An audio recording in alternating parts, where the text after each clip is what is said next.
Right now, I mean, literally right this second, someone is sitting in a really quiet room, probably just completely exhausted by grief. Yeah, it's a heavy thought. It is. And they pull out their phone, they open a browser, and they type four really simple words, just funeral directors near me. Right.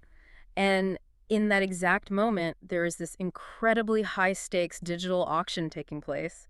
But, the currency isn't just money, it's trust. Yeah, it's the absolute definition of a search that's driven by a crisis. Yeah. I mean, there's no casual browsing happening here. Right, nobody's just window shopping for this. Exactly. It's pure human vulnerability suddenly meeting the totally cold mechanics of a search engine. And it's happening constantly. Like that exact phrase, funeral directors near me, it gets searched over 12,100 times every single month. And that's just in the UK alone. Wow, yeah, over 12,000. Yeah, 12,000 families and very real moments of loss. And in that moment, 87% of people are relying entirely on Google to find local business information. Which is a staggering number when you think about it. It is. And even crazier, 72% of those people will actually go on to visit a business within 5 miles of making that very search. Well, what's fascinating here is really the contrast, because this search phrase itself stays completely uniform, right? Everyone types those exact same four words. Right. But the psychology behind it and the underlying mechanics of who actually shows up on that glowing screen are remarkably complex. And that complexity is exactly what we are tackling today. So our material for this deep dive comes from Independent Funeral Marketing, or IFM, who actually host this show. Yeah, they've done some great work here. They really have. They've provided this incredible look under the hood of local search visibility, and it's specifically tailored for independent funeral homes. Which is such a specific and important niche. Exactly. So our mission for you, listening right now, is to really unpack what grieving families actually want when they search. And how you, as a local independent funeral director, can dominate this crucial digital space against those massive corporate chains. Right, because winning this space, it isn't about outspending national chains with these bottomless marketing budgets. Because you can't, right? Exactly. You actually can't just buy your way into the most valuable real estate on Google anyway. It's about out-signaling them. Out-signaling, okay. Yeah, it's about proving to the algorithm and simultaneously proving to the families that you are the most relevant, the most trusted, and the most deeply local option available. So if families are relying on their phones in a crisis, the immediate problem for a funeral director isn't, their bedside manner. It's how they convince this blind algorithm to actually put them in front of the family to begin with. Precisely. You have to be found first. Right. So to understand how to be found, we first have to understand the battlefield itself, which is the search engine results page, or the SRRP. Right, so when a family hits enter, that results page is highly structured. It's not just this random assortment of links. No, it has a very specific hierarchy. Exactly.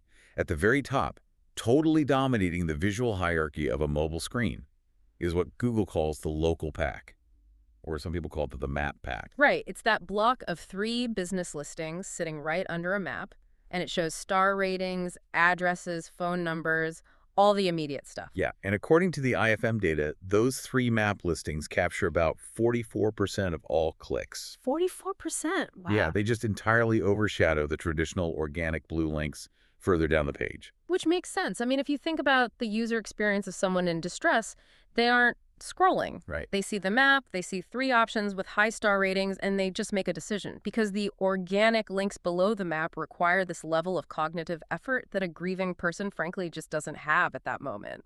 Exactly. Which brings up a really crucial point from the IFM guide. They actually break this search down into 3 distinct layers of intent. Oh, right. Because even though everyone types funeral directors near me, what they actually need dictates how they interact with that page. Exactly. So the first layer is the transactional intent. This is what they call the at-need searcher. A death has literally just occurred. Right, so they prioritize speed, proximity, and instant trust. They need an emergency response, basically. Yeah, they're looking for a phone number they can call right this second, and they just want to see enough positive reviews to know they aren't making some terrible mistake. Got it. So they are the ones clicking that map pack almost exclusively. Exactly. But then you have the second layer, which is the commercial intent, or the comparison searcher. Okay, so they aren't in that immediate adrenaline spike of a crisis. Right. Maybe they are evaluating 3 to 5 different firms before making a final decision, perhaps for a loved one whose passing is expected soon. So they are actually taking the time to read the reviews. Yeah, they read the reviews, they want to see photos of the facilities, and they are actively judging the credibility of the website. It's a slightly slower, more analytical process. They're asking, who is the best fit for our family, rather than just who is physically closest to the hospital right now. Exactly. And finally, the third layer is informational. This is the planning stage. So they are learning about services before a death has even occurred. Right. And the numbers here are wild. Almost 30% of families now plan all arrangements online. 30%. Yeah, but nearly half of those people, 44.4% to be exact, still want professional guidance to actually feel confident before they finalize anything. Interesting. So if we look at the mechanics of that, it reveals this massive behavioral shift. Yeah, it really does. Families are using digital channels to do all their heavy lifting, all the research, pricing comparisons, but they still desperately crave a human expert to, validate their choices and guide them across the finish line. It's kind of like digital triage. Let me see if this analogy works. Go for it. The at-need searcher needs the emergency room right now. The comparison searcher is calmly choosing a specialist based on credentials. And the informational searcher is really just looking for a long-term wellness plan. Oh, I like that. That is a brilliant way to frame it, actually. Thanks. And the strategic insight from the IFM data here is that a funeral home that only optimizes its online presence for the emergency room, just trying to get that immediate phone call, Yeah. they completely miss the family's planning for the future. You literally have to tailor your digital presence to serve all three layers of intent simultaneously. Wow, okay. Let's talk about how you actually do that, because the cost of being invisible is frankly terrifying. It is. The audit data shared in the material is shocking. It says between 80 to 90% of funeral homes have incorrectly set up Google business profiles. 80 to 90%. That is huge. And there's a case study showing that when one funeral home's profile was accidentally turned off, it caused a 40% year-on-year drop in sales. 40% of their business just evaporated overnight. That's incredible. It illustrates precisely how much of the modern inquiry pipeline flows exclusively through Google's local pack. So how do we fix it? The IFM guide provides a framework, but before we get into the tactical stuff, you mentioned out-signaling the corporate chains earlier. Right. What exactly does Google's algorithm look for when deciding who gets those top 3 spots? Well, Google evaluates local businesses based on 3 core pillars: relevance, proximity, and prominence. Okay, wait, slow down. Let's define those, because that sounds like typical SEO jargon. Fair enough. Proximity is obviously geography, right? Like how close the business is to the searcher. Exactly. What are the other 2? Relevance and prominence. Right. So relevance is exactly what it sounds like. Does this business actually provide the service the user is asking for? Makes sense. And prominence is the most complex one. Prominence is basically Google's measurement of your offline reputation, but translated into digital signals. Okay. It asks the question, is this business highly regarded and active in its local community? Interesting. Okay, so how do you prove relevance, proximity, and prominence to a piece of code? The guide actually has a checklist for setting up a Google business profile, and the first step is claiming and verifying the listing. Right, because an unclaimed profile can literally be edited by anyone. So Google's algorithm cannot prioritize a listing. It can't verify. It's step 0 for a start. So the primary category strictly to funeral home or funeral director. Nothing broad. Yeah, because category precision is the absolute foundation of relevance. If you classify yourself generically as a local service, well, Google doesn't know you handle bereavement. Right. You confuse the algorithm. Exactly. And a confused algorithm just defaults to a competitor. Ouch. Okay, then we have step 3, which the guide calls NAP consistency. That's name, address, phone number. Yes, NAP. And it says it has to be identical across the entire web. Why is the algorithm so picky about this? Think of Google like a detective trying to verify an alibi. Okay, I'm with you. If the detective interviews 3 different witnesses, and one says you live on Main Street, the other says Main Saint with an abbreviation, and the third gives a completely different phone number. Oh, the detective throws out the alibi. Exactly. If your website, your Google profile, and maybe a local directory don't match perfectly, Google loses confidence that you are a real functioning entity. And when Google loses confidence, your rankings just plummet. Yes. That detective analogy makes perfect sense. Okay, so step 4 is visual. Uploading at least 10 professional photos. The exterior, the chapel, the arrangement room, the staff. Yes, very important. Now, I have to challenge this a bit. I understand why a grieving family wants to see the space. They want to feel comfortable.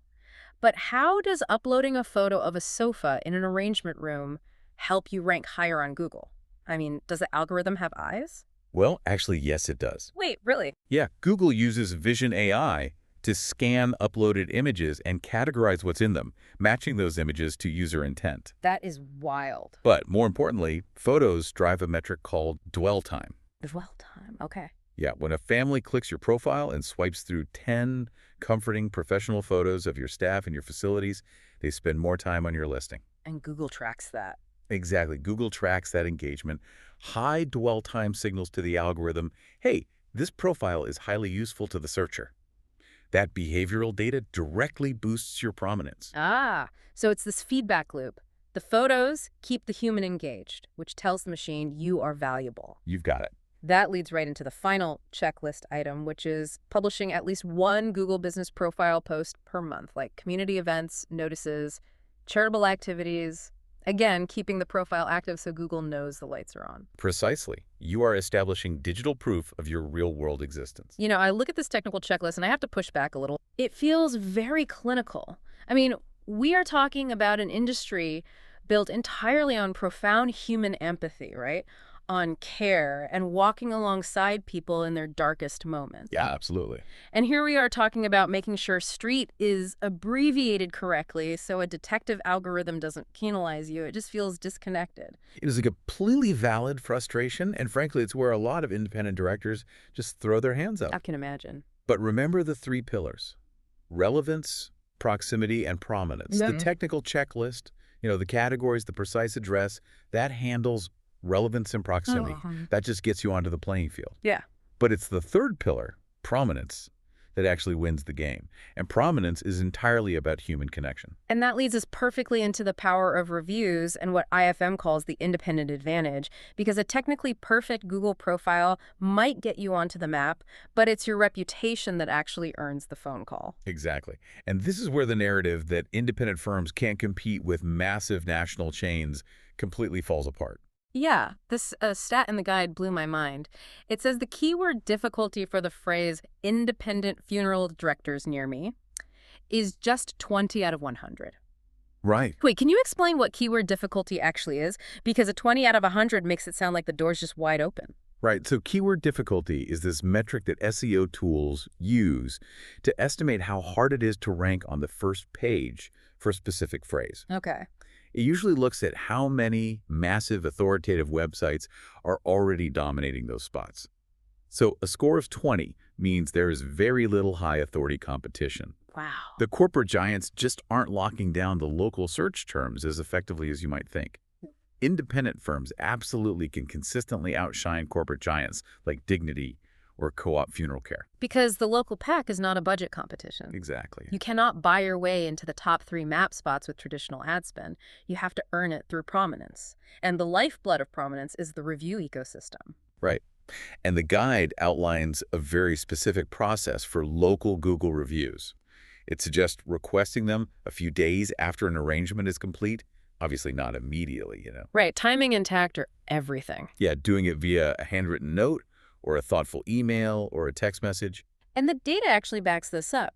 Research shows that funeral homes with an active, structured review program average 16 new 5-star reviews in their very first week of implementing it. 16? Yeah, in 1 week. But it's not just about collecting stars, right? Mm-hmm. The guide is adamant that you must respond to every single review within 48 hours. Every single one. Yes, even the negative ones. Yeah. Especially the negative ones. Why 48 hours, though? Does the algorithm actually care how fast you reply? It really does. Yeah. A fast response rate proves to Google that the business is actively managed and prioritizing customer service. Makes sense. But more importantly, think about the human comparison searcher we talked about earlier. Oh, right, the one reading the reviews. Yeah. When they are reading reviews, a thoughtful, compassionate reply to a critical review builds far more trust than 5 generic 5-star ratings that were just left unanswered. It shows exactly how you handle difficulty. So, mechanically speaking, why exactly do independent firms have such a massive advantage over the big corporate branches when it comes to these reviews? Well, think about the operational model of funeral care. Independent firms typically offer a single point of contact. Right. The family meets one director when they make that first agonizing phone call, and that exact same director walks with them every single step of the way, right through to the day of the funeral. So it's a deeply personal relationship. Exactly. And that continuity of care creates a distinctly different type of review. Families don't just log on and leave a generic 5 stars good service comment. Right. Because of the personal connection, they leave these deeply meaningful emotional reviews where they actually name the specific funeral director. Wow. Yeah, they write long paragraphs about how, John made a horrible week bearable, or how Sarah treated my mother with such dignity. It's like the difference between a generic online review for a fast food drive-thru where you just say food was hot and a heartfelt, handwritten thank you note left for the chef at a family-owned bistro. That's a great comparison. One is just a transaction, but the other is a genuine relationship. But wait, how does Google know the difference? Does the algorithm actually read the emotion? Yes, it does, through natural language processing, or NLP. Okay, NLP. Google's algorithm doesn't just count the stars anymore. It reads the actual text. It parses entities, keywords, and sentiment. That's wild. Yeah, so when it scans a review and sees detailed narratives, specific names, and emotional keywords like compassion, dignity, and trust, along with high word counts, Right. it weights that review far heavier than a generic rating left for a corporate branch with high staff turnover. Wow. The algorithm is mathematically designed to surface what human beings find most helpful, and detailed narratives of trust are highly rewarded. That is fascinating. The emotion literally translates into SEO power. It does. And that relationship doesn't just stay isolated on the Google business profile, right? The roots an independent firm puts down in their local community actually radiate outward. Absolutely. They power the entire website, and this is the part I really want to dig into. They actually future-proof the business against artificial intelligence. Yes. So let's look at community ties first. Physical roots act as powerful digital signals. When an independent firm has served a town for 50 years, they generate what we call branded searches. Okay. People aren't just typing funeral director near me. They're actually typing the specific family name of the local firm. Because their uncle used them 10 years ago and they remember the name. Exactly. Plus, they earn local citations. Which are what exactly? A citation is any time your business's name, address, and phone number are mentioned on another reputable website. The NAP again? Right, so mentions in local newspapers, listings on specialized platforms like Funeral Guide, sponsorships of local charity events, or the local Rotary Club. Okay. All of these digital breadcrumbs act as independent witnesses to our detective algorithm, confirming that this business is deeply embedded in the geography it claims to serve. And the guide points out how this local knowledge completely crushes corporate cookie-cutter web pages. Oh, yeah. Like, a national chain might use a single, heavily optimized template page for 50 different towns, just swapping out the town name in the headline. Which is very common. But an independent director can create dedicated web page content written with actual boots-on-the-ground local knowledge. Right. They can mention specific local crematoria, familiar streets, community touchstones, local florists they partner with. Yeah, real stuff. And Google's algorithm easily distinguishes between a copy-pasted corporate template and unique, highly relevant content written by a local for locals. The authentic local page will almost always outrank the template. Which brings us to layer 3, the AI shift. Right, this is big. Because right now, families are searching Google, but increasingly, they're turning to AI. We are seeing generative engine optimization, or GEO, become a huge topic. Yeah, it's changing everything. People are using tools like Perplexity, ChatGPT, or Google's own AI overviews. They are literally typing conversational prompts into AI like, who are the cheapest independent funeral directors within 5 miles of me that have excellent reviews for handling unexpected deaths? This is the frontier, and frankly, it's what is keeping a lot of business owners up at night. I bet. Because you can't just stuff keywords into a web page and hope ChatGPT regurgitates it. Right. I can't bribe an AI to recommend me. How do you even optimize for an intelligence that is generating answers on the fly by reading the entire internet? Well, AI models draw their conclusions from what we call entity signals. Entity signals, right? An AI, fundamentally, is a prediction engine trying to establish facts. It builds a knowledge graph. It's trying to figure out if your business is a credible real-world entity that it can safely recommend to a user without hallucinating or making a mistake. So how does it actually verify your entity? It looks at the very foundations we've been discussing this whole time. It scans the web for consensus. Ah, the detective verifying the alibi again. Exactly, but on a massive scale. If your Google business profile is robust and fully filled out, if your name, address, and phone number are perfectly consistent across hundreds of local directories and news sites, Right. and if your community ties and reviews are overwhelmingly positive and richly detailed, then the AI mathematically recognizes your firm as a highly credible entity. It forms a strong node in its knowledge graph. And if you haven't done that checklist, like if your profile is incomplete or your phone numbers don't match. The AI simply ignores you. If there's conflicting data, the AI won't risk recommending you. You just cease to exist in the generated response. Wow. The foundation that wins the local pack today is the exact same foundation that will feed the AI algorithms of tomorrow. That is wild. It really all connects. So, if you are an independent funeral director listening to this, sitting there looking at the digital landscape, it might feel like you are up against impossible odds. It really can feel that way. I mean, you have massive corporate chains with multi-million-dollar marketing budgets. You have complex algorithms dictating your visibility. And now you have artificial intelligence reading the entire internet to decide if you are worthy of a recommendation. It sounds totally overwhelming. It does. It sounds like a game you can't possibly win without a computer science degree. But the real takeaway from the IFM strategy is actually incredibly empowering. It is. Winning local search isn't about matching the ad spend of the corporate chains. It is entirely about combining digital consistency, following that technical checklist to ensure the machine can read your data with undeniable, highly visible local authenticity. Which leaves us with a rather profound realization about the future of technology, I think. We spend so much time thinking of SEO and search algorithms as these cold, calculating, soulless machines. And for a long time, they were. People used to just trick them with keyword stuffing and spam. Exactly. But as search engines and AI get smarter, as their natural language processing improves, they are increasingly designed to seek out and reward genuine human connection, community trust, and personalized care. So they're literally being programmed to mimic human intuition. They're trying to figure out who the most trustworthy human in the room is. Exactly. So for independent funeral directors, being a deeply compassionate, locally involved human being who provides exceptional personal service isn't just good practice anymore. Right. It is, ironically, the ultimate algorithm hack. The ultimate algorithm hack. Yes, the massive chains simply cannot replicate the authentic emotional data that a dedicated independent director generates every single day. If you take the profound care you provide offline and just structure it so the machines can read it online, you will win. I love that. The ultimate algorithm hack is literally just being human. It really is. Well, we want to thank Independent Funeral Marketing for providing the roadmap, the data, and the focus for today's deep dive. And I encourage you, if you are running an independent firm, to pull out your phone today. Type in funeral directors near me.